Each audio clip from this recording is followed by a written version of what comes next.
Salut à toutes et à tous, votre rendez-vous sport sur Alsace 20, c'est tous les lundis soirs dans C'est vous sur 20. Je vous emmène cette semaine sur le parquet du Palais des Sports de Mulhouse avec les volleyeuses de la SPTT, finalistes lors des 6 derniers championnats de France.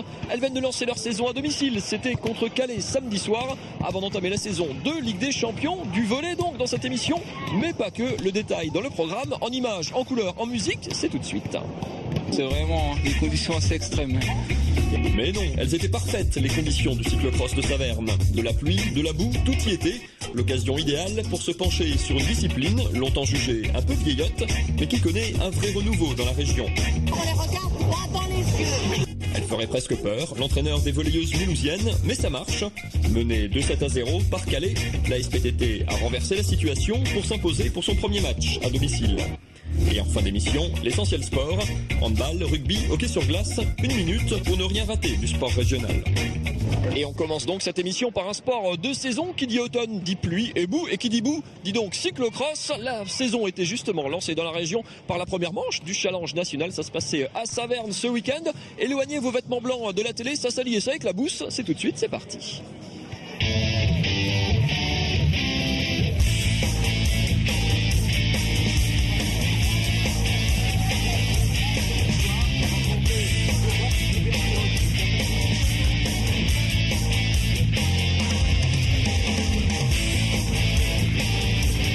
C'est à croire que les bains de boue reviennent à la mode. Pour un bon cyclocross, prenez donc un circuit de moins de 3 km, 1 heure de course seulement, la possibilité de changer de vélo et relever le tout à la sauce savernoise. La recette d'un bon parcours de cyclocross, il faut à la fois de la boue pour que ce soit du cyclocross. Il y a des parties vraiment techniques où on passe pas bien vite, il y a des parties assez roulantes avec la route, tout ça, des montées, des descentes. Donc c'est vrai que c'est assez dur, des dévers aussi assez techniques, à faire attention de ne pas tomber. À ce petit jeu, un homme est imbattable, ou presque, Francis Mouret et ses 6 titres de champion de France. Le franc-comtois, qui a longtemps porté les couleurs de la SPTT Mulhouse, s'est imposé en solitaire et sous la pluie qui a accompagné la journée. C'est des vraies conditions de cyclocross, de toute façon c'est pour tout le monde pareil. C'est des conditions que j'aime assez bien. Aujourd'hui, j'étais assez bien. J'étais très content de pouvoir gagner ici. Longtemps populaire, puis largement délaissé, le cyclocross fait son retour chez les fans de vélo. Ils étaient ainsi plus de 500 ce dimanche à Saverne, preuve que la discipline se trouve une deuxième jeunesse. Il y a des coureurs qui sont vraiment les cyclocrossman, qui font vraiment la saison complète, et il y en a d'autres qui font ça comme ça pour passer l'hiver, pour garder la condition. Donc moi je fais vraiment la saison à fond. J'étais venu ici pour un top 10, je fais 18e je crois par là. Donc c'est vrai qu'un peu déçu de ma place. Après on essaiera de se rattraper ces prochaines manches. Si Damien Mougel est le meilleur Alsacien dans la course élite, les régionaux n'ont pas vraiment brillé à domicile. Il faudra donc encore un peu de temps pour que tous ces nouveaux venus puissent viser des podiums. Allez, place au volley dans cette émission. Les Mulhousiennes recevaient donc le Stella de Calais. C'était samedi soir au Palais des Sports. On va parler de la saison qui débute, des ambitions des Mulhousiennes en championnat comme en Ligue des Champions. On en parle juste après le résumé de cette rencontre contre Calais. Les images sont signées Charles Tanner. Comme contre Nantes, la semaine précédente, les Mulhousiennes vont complètement rater leur début de match. En face, Calais est une des équipes qui monte. 4e du dernier championnat, les nordistes se sont encore renforcés cette saison. Plus agressives, plus efficaces, au contre et en attaque, ce sont elles qui font la course en tête dans les 2 premiers sets. Les Orinoises souffrent dans tous les secteurs et s'essoufflent à force de courir après le score. Calais remporte logiquement les 2 premières manches, 25-22 et 25-19. Après 1 heure de jeu et un passage au vestiaire, le diesel mulhousien se met enfin en marche. La SPTT prend les rênes du match, se retrouve une attaque avec l'inévitable Tania Bocan et surtout une réception et un contre enfin efficace. Résultat immédiat, les Noirs se détachent puis s'envolent au tableau d'affichage pour conclure à 25-13. Même scénario, dans la 4e manche, la SPTT fait la course en tête, ne relâche pas la pression et Bocan et Ribachevski enchaînent les points. Comme vexées, les Mulhousiennes rendent coup pour coup. Elles remportent le 4e set, 25-13, et offrent un 5e set décisif à leur public. Calais tente alors de se remobiliser et mène par 2 fois d'entrée de jeu, mais les Mulhousiennes sont lancées. Anna Ribachevski encore, le contre, toujours, et Tania Bocan, évidemment, permettent aux Mulhousiennes de remporter une 2e victoire en 2 matchs. Dans la douleur, certes, mais leurs futurs adversaires sont prévenus, cette équipe ne baisse jamais les bras. Donc attention, vous l'aurez compris, cette jeune fille est très très susceptible, un peu comme ses collègues de l'équipe mulhousienne avec Alexia Djilali, menée 2-7-0 comme la semaine dernière contre Nantes, et à nouveau une victoire 3-7-2. C'est une équipe qui a, on va dire, le côté positif, une grosse capacité de réaction. Oui, c'est ce qui est positif, c'est qu'on est capable de réagir à tout moment. Bon, on se laisse quand même toujours mener 2-7, c'est bien dommage parce que bon, on est capable de faire de très bons scores comme on a pu le voir et c'est dommage d'attendre 2-7 avant de réagir. Mais au moins on réagit, c'est le principal.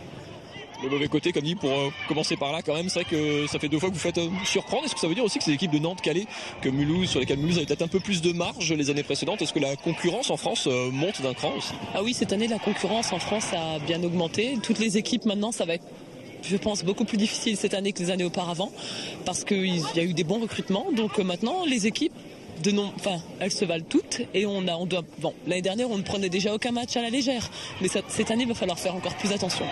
Début de saison, c'est l'heure d'annoncer des objectifs. Mulhouse est 6 fois vice-champion de France consécutivement. On va attaquer une 6e campagne en Ligue des Champions.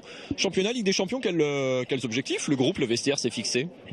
Championnat comme d'habitude, donc donner le meilleur de nous-mêmes, essayer d'arriver en finale et pourquoi pas viser la place des championnes de France, même si on sait que c'est toujours très dur face à une équipe de Cannes contre qui on échoue chaque année, on va dire, mais bon, on va encore donner le meilleur de nous-mêmes cette année. En Ligue des Champions, pareil, donner le meilleur de nous-mêmes et on sait que c'est un très haut niveau, c'est différent du championnat, mais on va tout faire pour déjà passer le second tour, ça serait bien, arriver au second tour, déjà ça serait pas mal.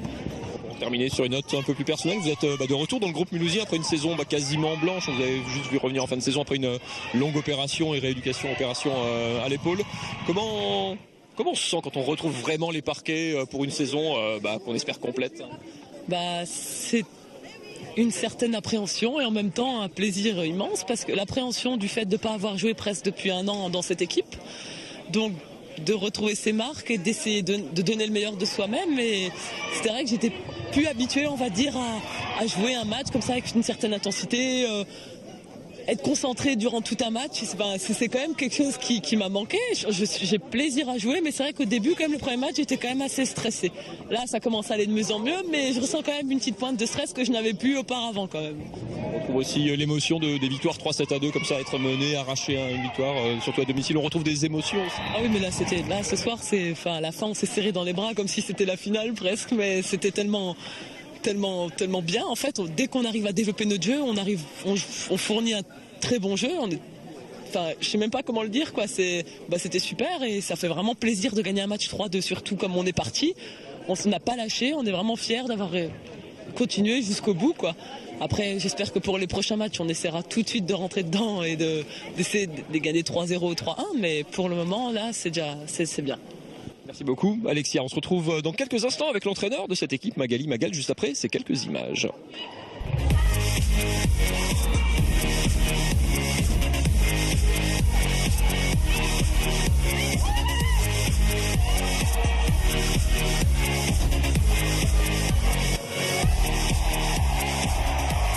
Et on continue donc cette émission avec Magali, l'entraîneur de cette équipe. Magali, vous êtes plutôt du genre à voir les choses, le verre à moitié plein, le retournement de situation, ou le verre à moitié vide et ce mauvais départ et être mené de 7-0?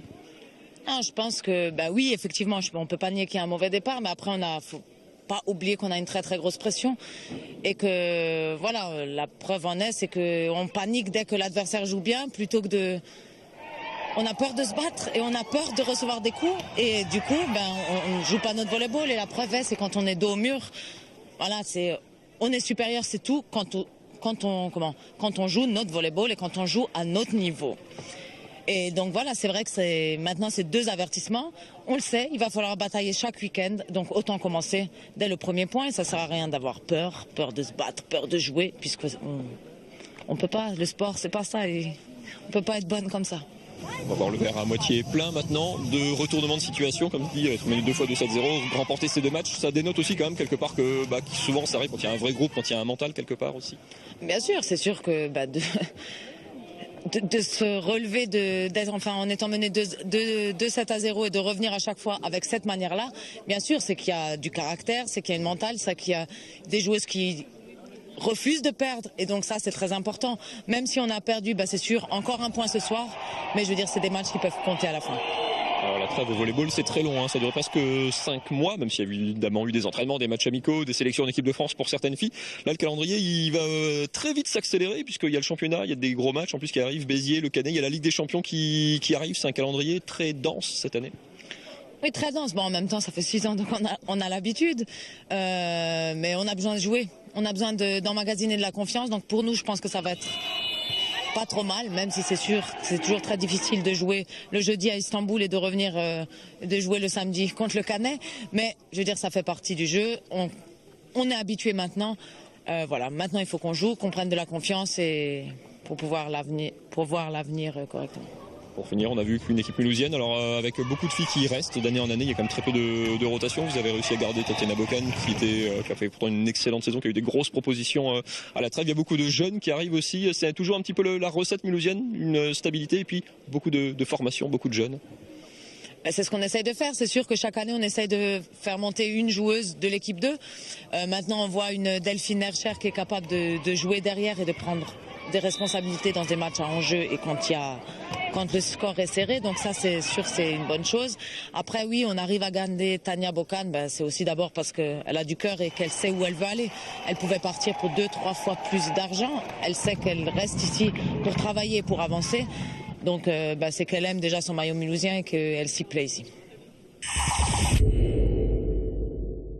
Le week-end de passé a été très chargé en sport dans la région. Handball, rugby, football, hockey. Si vous en avez manqué une partie, la suite est faite pour vous. Regardez.